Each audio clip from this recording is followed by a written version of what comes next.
This is a reading of the text Parnellism and Labor by James Connolly, originally published in the Workers' Republic on October 8, 1898. It was later transcribed by the James Connolly Society in 1997, and I'm currently reading it through the Marxist Internet Archive, where you could read it, and you could read this text and many others by many more Marxists than just James Connolly. Anyway, that's enough of my introduction. On with the reading. So long as they seek for home rule, for mere changes within the Constitution, our Irish parties at Westminster are, and must ever be, in the position of political hucksters seeking a good price for the votes they offer as wares. Their independence is only the fraudulent cloak with which they strive to cover their venality and lack of spirit.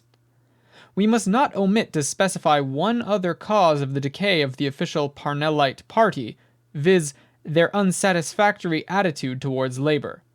When Charles Stewart Parnell was basely deserted in Committee Room 15 by the crowd of adventurers and hack journalists out of whom he had constructed a formidable political party, when he was attacked in Ireland by the tenant farmers who owed much of whatever security they possessed to his skillful leadership, when the priesthood, whom he had elevated to power in the branches of the National League, turned to rend the man under whose firm guidance their influence might have become a power for freedom, when he was, in fact, deserted by the men who had ever been most loud-mouthed in their adulation of his person.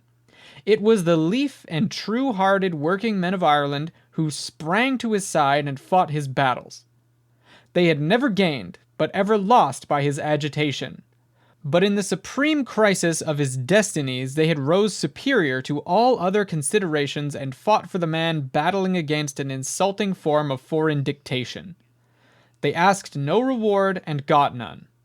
During the early days of the split, Mr. Parnell did, indeed, adopt a program laid before him by the Dublin working men.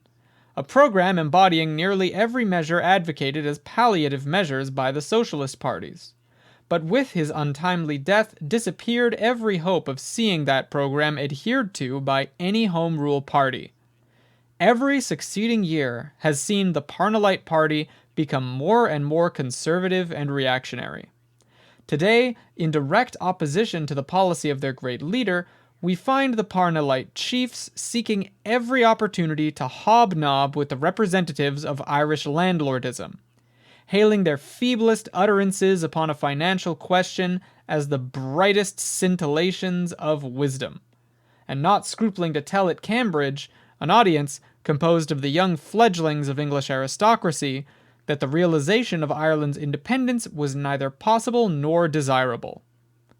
Followers of Parnell they are indeed, but they follow at such a respectable distance they have lost sight not only of the leader but of his principles.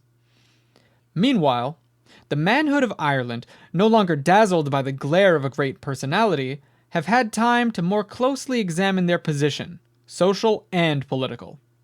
As a result, they turn alike from the men who sold their leader at the bidding of an unscrupulous politician, from the incapable gang whose only hope of existence is to live like political cannibals upon the reputation of the dead, and from the pitiful compromise of the national demand which scarce even the genius of Parnell could make appear respectable. The working class of Ireland trusts no more the charming of the middle-class politician. Charm he never so plausibly. Strong in its own power, it marches irresistibly forward to its destiny, the Socialist Republic. And that's the end of the text. I'm not sure what the charm he never so plausibly sentence was. Maybe that was a typo. Seems like there might be a missing word there. Not sure what it was. But the text stands on its own, even with that little typo.